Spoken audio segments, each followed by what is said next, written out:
Bit of a sad day today. I'm on my way to trade in my car to get a truck.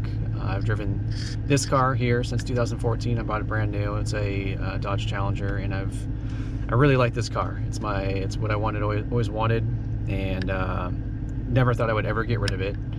And circumstances have changed. I'm doing real estate stuff, and I need a truck.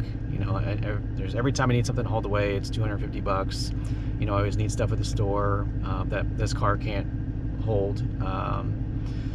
Need drywall and just all these things, and it is always is like, I need a truck, I need a truck, I need a truck. I can't do this stuff without a truck. And I've gotten by a little while, but I've gotten some dings and dents and stuff in my car in the process, and it's like, if I keep doing it, it's just going to destroy it. So I'm on my way to get a truck.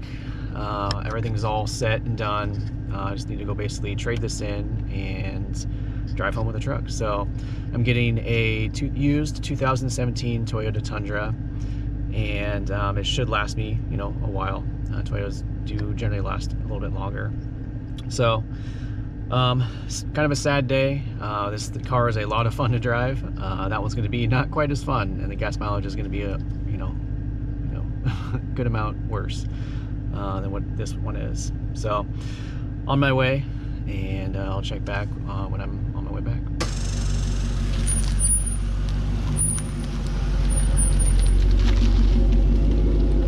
All right, so I just picked up the truck. There is my car right there, or my former car.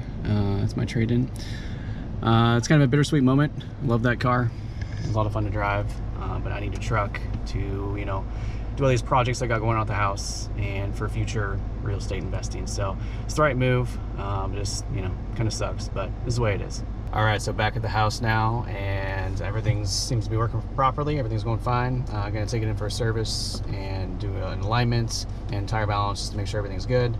But moving forward, gonna be some projects coming up. Gonna get some drywall. I'll do a little bit of drywall, flooring, and yeah, things are moving along. So this is gonna help move projects along a lot faster, a lot easier. And so if you want to stay posted, make sure to like and subscribe, and I'll see you in the next video.